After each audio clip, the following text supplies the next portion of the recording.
चिलकाते अब बन बचनाव कोआ और उनको तो आपको लाभ लगी को गलमरावा उनको तो चिलका आया लाभ हुआ उनका लेका की उनी लया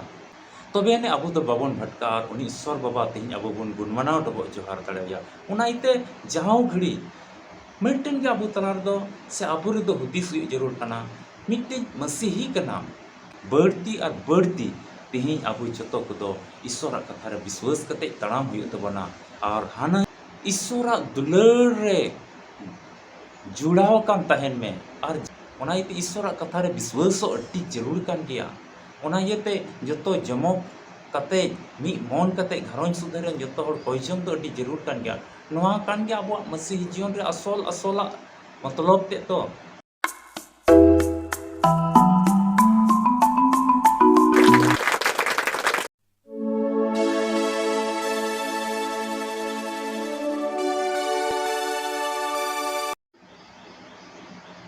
नोआ वीडियो पे नेले कान आपे जतो को इन और नोआ आलिया अल्फा और ओमेगा संभाव टीम से को जीसु मरांग जय मसीह की ईश्वर बाबा आया दया लतार रे अबु जतो को अडी मौज के तिहिन धबी ओने बुन कोयजोंगे कान ओने उनी ठे बुन नेहरोक कान ओने उनी ठे आस बुन दोहय कान और दिनम दिन अबु जतो को बुन जीरक दिनम दिन अबु उनी ठे बुन जिमक कान और अब जीवी आत्मा बुन जिमवाय कान इयते आया मरांग दया इयते तेहिन हबी अब जतो को मौज की दोहो का बना और तेहिन उनिया कथा अंजम लगी अब अत और ओक्ते एम पावा बना अतो तेहिन जुदी हुदिस और गंडन हुई लेन का अड्डी आयमा उतर दो तेहिन नोंकाना कथा को ᱧᱟᱢ लगी अड्डी संगीन रे मिना कोआ बाकू ᱧᱟᱢ दा नोंकाना कथा तेहिन आम और इन्या जीवन रे मिटे भगना अत और ओक्ते कना मिट्टे बचाव बिगार समय कना नोआ जेके तेज ईश्वर कथा नौका बन अंजम दाड़े कना उनी बन गुणमानाव डबो जोहार दाड़ेवाय कना सरी ईश्वर बाबा कथा दो अब जीवन लगे आत्मिक जमा कना नोआ बन बटाई गया और कोई जंग रे जाओगे जिमा तहन खाय मिता में ईश्वर बाबा ती तो आम चितान रे तहन कना अदो तेहिया वीडियो रे अब मिट्टे ईश्वर और रे तड़ाम लगी मिट्टे मरांग चिचिरा बन चित जोंगा और नौका लेकाते नोआ धर्म रिया हर रे से नोआ धर्म रिया डहार रे अबो दिनम दिन बन लहा दिया अदो आलिया नोआ अल्फा और ओमेगा संवाद कोइजम टीम जुदी बाम सब्सक्राइब का खाय मा सब्सक्राइब का और जहाना आमा जुदी विशेष नेहर मेना खाय घरोंज लगी कोइजम आम लगी कोइजम तबे नय आलिया नोआ नंबर रे संपर्क कते आमेम लई दाड़ेया और आम लगी जाओ गिले कोइजोंगा चेदाते नोआ आलिया नोआ अल्फा और ओमेगा संवाद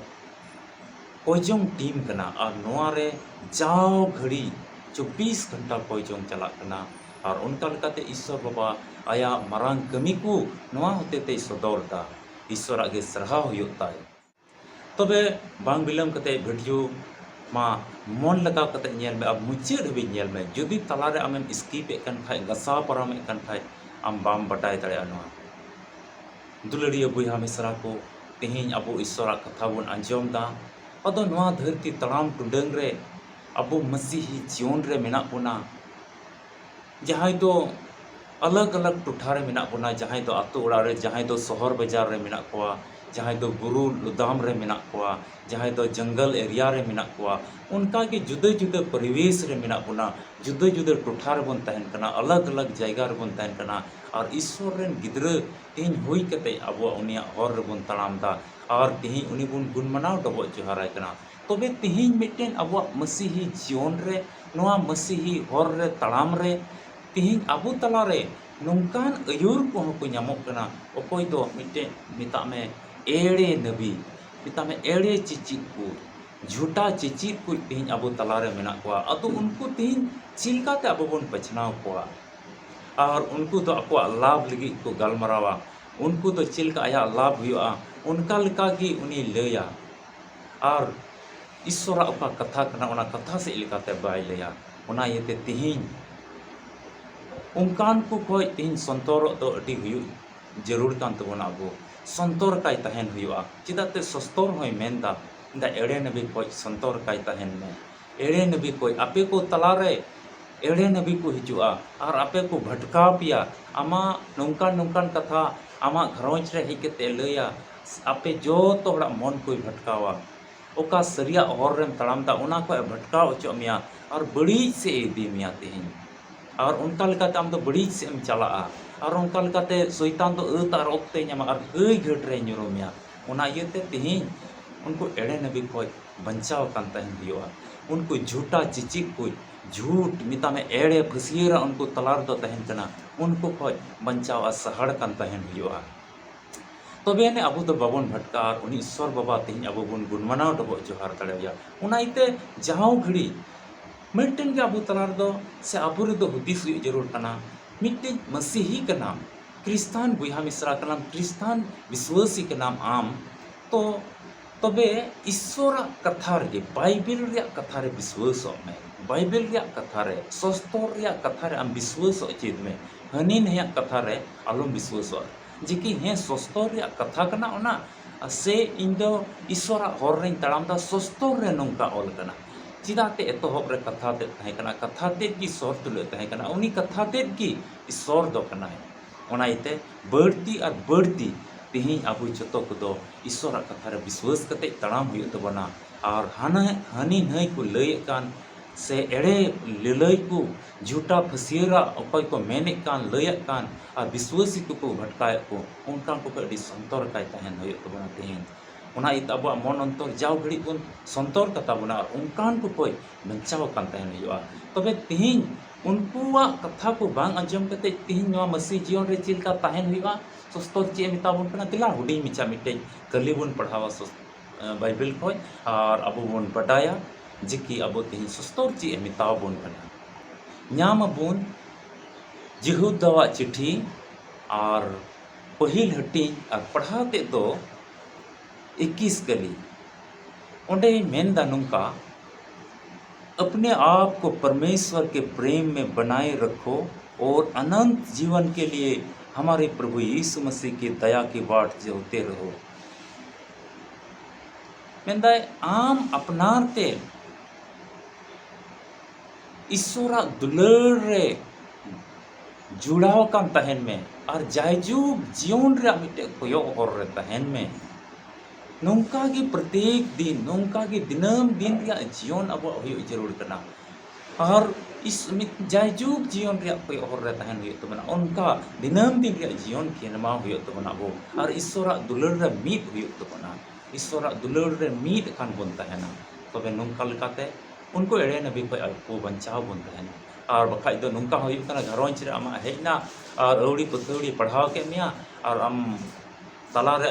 आम भीतर रकम हुदिस को हिजुआ और उना हुदिस लेका आम दम तड़ाम लिखाय कई घट से चला बड़ी से चला शैतान अत और ओक्ते ᱧᱟᱢᱟ आम कई घट रे ᱧᱩᱨᱩ आम कई घट रे ᱧᱩᱨᱩ मिया उना दुलड़िया बुहा मिश्रा को अबो मन को विश्वास रे जमाण कते ओने सस्तो रे मेने कान जायजुग जीवन रे आस रे तहे कते नवा मसीही जीवन रे अब तलाम हुई तबना ओना लगिते घरोंच रे पयजम हो अति जरूर कान गया ओना इते ईश्वर कथा रे विश्वास अति जरूर कान गया ओना इते जतो जमक कते मी मन कते घरोंच सुधरे जतो हर पयजम तो अति जरूर कान गया नवा कान गया अब मसीही जीवन रे असला मतलब ते तो अदो मी हर की घरोंच रे पयजम ता और एटा को द बाको पयजम ता तबे शैतान दो एटा को होते तार ओना घरोंच रे प्रवेश ओना इते जतो हर जमक कते मी मन कते ईश्वर टे पयजम हुआ तबे ने मिटे ओना दो सरी और जमाड़कान मसीही घरोंच कना ईश्वर गया कथा से इलकाते आपे जतो को गड़ो और भर पे मा ईश्वर सरहाव को मा दिलाबुन पयजम दया दुलर ते प्रेम कान ईश्वर बाबा गुण मना और लटबो जो हराम कना सरी के आमा कथा होते ते आले दो मन रे राड़े और मन रे अड़ी रस्कले इकौदा आले जीवन रे अड़ी मारा आस ले ᱧᱮᱞ आमा कथा को होते ते आले जीवन दो धीर पुरु कान तालिया ए ईश्वर बाबा पयजम कना ले एड़े नबी को खोय और अवड़ी पथौड़ी कोई को चिचित का उनकान को बंचा सहार दो कले आले व्यक्तिगत जीवन आम ठेले जीवैता मा पयजम रे जमाण कान तहन लगी विश्वास को मावले और जो तो हम मन कते घरोंच ले तहन उनकाना पतियो को मावले उनकाना दैिक कमी को मावले ले जो तो आम ठेले जीवन कना आमा दया लतार रे तो होले तेहिं वीडियो तीना बुहा मिश्रा को संगीन संगीन दिसम खो संगीन जगह खो अपन अपन पड़ा खो को nyelta उनको को तुलिक tahan me jahan lekan muskil ar taklif lagi henak ko khai ma bancau ko me ate Ishwar Baba am do jotom badaya mimi thai re tahi kenam ar nyenyeli kenam am tel le jimak kana goro ar ghor lame no huding bepudi koijong anjom katalem koi dale am ren skar jana kol ale nam baban chai Jisu Masih nyutum re amen duladiya buya misra ko asok kanai noa video nyel kate am tihinya badai ka जे कि हैं एड़े नबी होय बंचाव आ सहाड़ कान तहन दो अडी जरूर किया और नवा मसीह जीवन रे विश्वास कते दो चिलका तहन हुई असस्तर को काबन पढ़ाव के आम पुष्टव तम पढ़ाई का तबे तिहिं दो तबे मा तिहिं लिखि नवा वीडियो तो चबायदा और मिट्टी वीडियो रुबन नेपामा और ईश्वर कथा को बुन चीदा अपे दो मा होय जोंग रे जमाड़ कान तहन तबुन पे आ विश्वास रे हो जमाड़ कान तहन तबुन पे इन आर आलिया नवा अल्फा और ओमेगा संवाद कोइजोंग टीम से कोई अडी रस के सला पे जो तो को जिस्म राम जय मसीह।